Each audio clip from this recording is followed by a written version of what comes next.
Imagine you're freezing to death in the mountains. What's the one thing you would never do? You'd never abandon your shelter.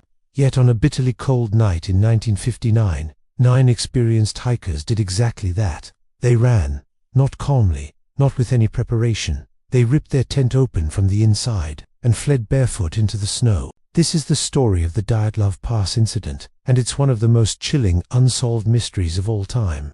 These weren't amateurs. They were young, strong, highly trained Soviet hikers.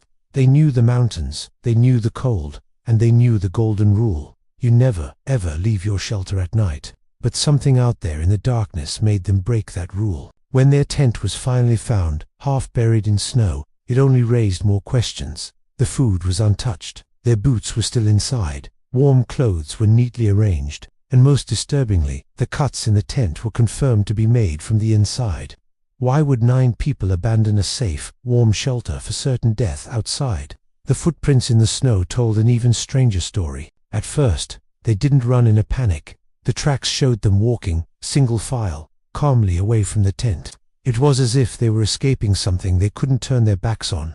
Then, after a short distance, the tracks disappeared, swallowed by the snow. Days later, search teams began to find the bodies. The first 2 were discovered near a small burnt-out fire under a large pine tree. Others were found scattered across the slope, as if they had tried to return to the tent but succumbed to the brutal cold before they could make it. But as investigators looked closer, they noticed things that just didn't make sense. Some of the hikers were missing clothes, practically undressed in the freezing temperatures. Others were wearing clothes that didn't belong to them. Why would anyone remove clothing in deadly cold? And then there were the injuries. Some of the hikers had broken ribs and severe head trauma, but with no external wounds, no cuts, no bruises. The force required to cause such internal damage was compared by doctors to being hit by a car. What could possibly strike a human body that hard without leaving a single mark on the skin? As if that wasn't strange enough, another detail emerged that made the case infamous. Some of the hikers' clothing showed traces of radiation. It wasn't enough to be lethal, but it was enough to raise alarm bells. This was the height of the Cold War in the Soviet Union. Incidents like this weren't supposed to happen, and they definitely weren't supposed to be unexplainable. The official investigation was rushed. Key files were sealed, and the case was closed with a single, cryptic sentence. The hikers died due to an unknown compelling force. No further explanation, no answers, and no more questions allowed. For decades, this official silence only fueled speculation. Theories ranged from the plausible to the paranormal. Could it have been an avalanche? The evidence didn't quite fit. The tent wasn't buried deep enough, and the initial tracks were too calm. A wild animal attack. There were no bite marks or signs of a struggle. Secret military weapons testing. It was a popular theory, but again, no evidence of an explosion was ever found.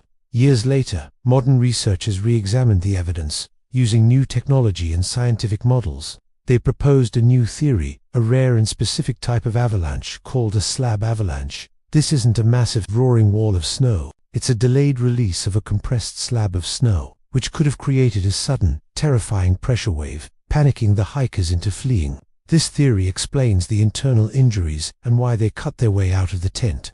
But even this compelling scientific explanation doesn't answer everything. It doesn't explain the initial calm footprints. It doesn't fully explain the strange pattern of their injuries. And it certainly doesn't explain the radiation. Whatever happened on that mountain, it caused a group of expert survivalists to make a series of fatal choices. They didn't scatter randomly. They acted with a strange sense of purpose, as if they believed they could still survive whatever was out there with them. To this day, the complete truth of what happened on Dyatlov Pass remains buried in the snow. We only know that 9 people did everything right, until the moment they did everything wrong, and whatever they saw that night was terrifying enough to send them barefoot into the frozen wilderness, never to return. Thanks for watching. If you find mysteries like this as fascinating as I do, make sure to subscribe and hit that notification bell so you don't miss our next deep dive. See you next time.